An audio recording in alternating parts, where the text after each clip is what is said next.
और वहां से अपनी गाड़ी लेकर अपने पुराने घर चला गया। अभिनव को महसूस हुआ कि इन सभी फाइल्स को सुरक्षित रखने के लिए उसे फिलहाल एक घर खरीदने की भी जरूरत थी। अपने पुराने घर पहुंचते ही अभिनव सूटकेस लेकर अंदर भाग गया। इसी हड़बड़ाहट में उसने नोटिस ही नहीं किया कि एक गाड़ी उसका कब से पीछा कर रही थी और उसमें से 3 लोग उतरकर अब उसके घर की तरफ आ रहे थे। सुबह से इसके पीछे घिस रहे थे, अब विलास। उनमें से एक आदमी ने कहा, पक्का यही है ना वो? कोई और हुआ तो फालतू का मैटर हो जाएगा। दूसरे ने कहा, हाँ यही है, देवेन सर ने इसका फोटो भी भेजा था।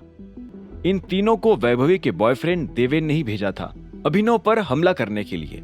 देवेन अभिनव से अपनी उस बेइज्जती का बदला लेना चाहता था जो उसे पिछली रात लोकेश के सिनेमा हॉल में झेलनी पड़ी थी। तीनों बदमाश अभिनव का पीछा करते हुए उसके पुराने घर के करीब पहुंच चुके थे। हालांकि उन्हें अंदाजा नहीं था कि अभिनव की उस खटारा गाड़ी के चारों ओर कैमरास लगे हुए थे, जो गाड़ी बंद होने पर भी अपने आसपास किसी तरह की भी मोशन देखकर उसे रिकॉर्ड कर लिया करते थे। अभिनव ने घर का दरवाजा खोलते ही सूटकेस साइड में रखा कि तभी उन तीनों ने उसके सिर पर क्रिकेट के बैट से जोरदार हमला कर दिया। सर पर चोट खाते ही अभिनव बेहोश होकर जमीन पर गिर पड़ा। तीनों बदमाशों ने तुरंत ही बेहोश पड़े अभिनव को उठा लिया और उसे ले जाकर अपनी गाड़ी की डिक्की में पटक दिया। अभिनव की गाड़ी के कैमरे में यह पूरा नजारा रिकॉर्ड हो चुका था। कुछ देर बाद अभिनव को धीरे धीरे होश आने लगा। उसे महसूस हुआ कि उसके सिर से किसी तरह का लिक्विड टपक रहा था और वो बहुत जोर से दुख भी रहा था। उसका पूरा बदन भी पसीने से भीग चुका था और हाथ पैर जकड़े हुए महसूस हो रहे थे। आंखें पूरी तरह खुलते ही उसे एहसास हुआ कि यह जगह ना तो उसके पुराने घर की थी, ना ही उसके ऑफिस की। ये कोई घिसा पिटा बेसमेंट था जहां पर दुनिया भर का कबाड़ पड़ा हुआ था। और उसी कबाड़ को देखते हुए अभिनव के सामने अचानक एक काली टी शर्ट और ब्लू जीन्स पहना हुआ एक हट्टा कट्टा आदमी सामने आ गया। कौन है? उस आदमी को देखते ही अभिनव उसके ऊपर चिल्ला पड़ा। गुंडे हैं और गुंडों से सवाल जवाब नहीं करते। तेरी माँ ने तुझे ये बताया नहीं क्या? वो आदमी ये बोलकर हंस पड़ा। अभिनव की आंखें अब पूरी खुल चुकी थी और उसने नोटिस करा कि उस जगह पर 3 लोग और मौजूद थे। अच्छा, किडनैप किया है मुझे? बल्लू, वो मोटी वाली लाठियां लेकर आना जल्दी। अभिनव के सामने खड़े गुंडे ने अपने आदमी को ऑर्डर दिया।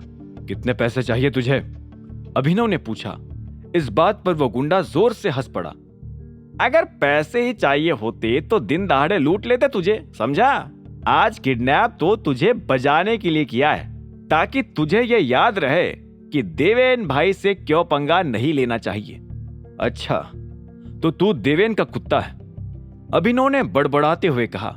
उसकी ये बात सुनकर गुंडे का पारा चढ़ गया और उसने अभिनव को गले से पकड़ लिया। क्या बोला बे? औकात में रह अपनी, नहीं तो जिंदा भी नहीं छोड़ेंगे। अबे तू अपनी सोच, जानता भी है मैं कौन हूं। अगर जरा भी खरोच आई ना, बाढ़ आ जाएगी गुड़गांव में खून की। अभिनव की धमकी सुनकर उस गुंडे ने उसका गला छोड़ दिया और वो फिर जोर जोर से हंसने लगा। ये डिलीवरी वाला है पर डायलॉग मस्त मारता है। एक काम करते हैं, इसको यहाँ पीट पीट कर रफीक भाई के पास पार्सल कर देते हैं मुंबई। क्या पता रफीक इसको बढ़िया एक्टर वैक्टर बना दे। सभी गुंडे ठहाके लगाने लगे और इसी बीच बल्लू नाम का उसका आदमी 5-6 मोटी लाठियां उठाकर आ भी गया।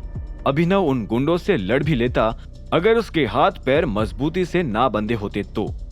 इसीलिए इससे पहले कि वो गुंडे उसे मारना शुरू कर दे, उनसे शांति से बात करने में ही समझदारी थी।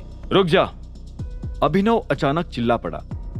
तेरे लिए मैं एक अच्छा ऑफर बनाता हूं, तू मुझे छोड़, मैं तुझे डबल पैसा दूंगा। पैसों से बिकने वाले गुंडे लगता है क्या हम तुझे, हैं? ए सुनो सभी लोग, मार मार के पल्प बना दो, फिर इसको देवेन भाई के सामने ले जाकर पटक देंगे। काली टी शर्ट पहने उस हट्टे कट्टे गुंडे ने चिल्लाया, जिसकी तुरंत बाद ही उसके सारे आदमी बल्लू के हाथ से लाठी उठाकर अभिनव की ओर दौड़ पड़े। चेयर पर बंधा हुआ अभिनव अब उन गुंडों से कैसे निपटने वाला था।